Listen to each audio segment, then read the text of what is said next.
The no cloning theorem has a lesser known counterpart, which is known as the no deleting theorem. So the no deleting theorem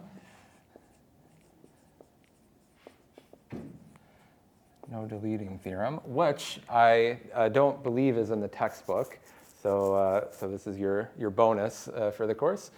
The no deleting theorem makes a similar statement. It says that, let's suppose that there's some unitary such that when I input two copies of a state, for example, psi and psi, and I want to delete it, which would mean map it to some fixed reference state, which I'll again indicate with the letter S, reference state S. If this is true and the unitary U is capable of doing this, then it better work for another state phi that I want to do it for. And this is only going to be possible, again, if the states psi and phi are orthogonal.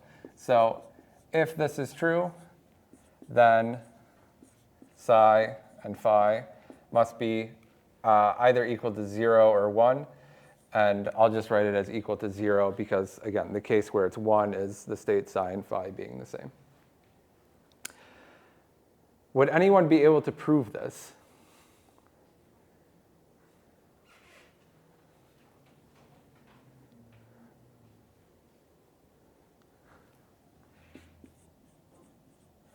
You could, if you wanted to, go through a similar calculation like we did here.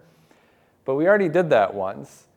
So the much simpler proof of this is suppose for contradiction that it's true. Suppose for contradiction that this is possible,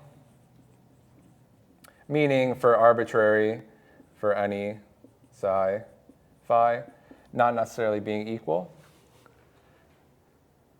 If that were true, then I'll just multiply by U inverse. U is unitary. So if this were true, then U inverse psi S would be equal to psi, psi, and also U inverse phi S would be equal to phi, phi. Does everyone agree? U is unitary. It has an inverse. And so I could put that on the left. For some reason, I wrote it as inverse, but we also know that it's Hermitian conjugate. Well, this is exactly what we just disproved, right? This is cloning the states psi and phi. And we know that this can only happen if the states are orthogonal, right? What's U dagger? It's some unitary. Okay? So this is exactly the statement of the no cloning theorem, which we just proved was false. Therefore, by contradiction, we have the proof of the no deleting theorem.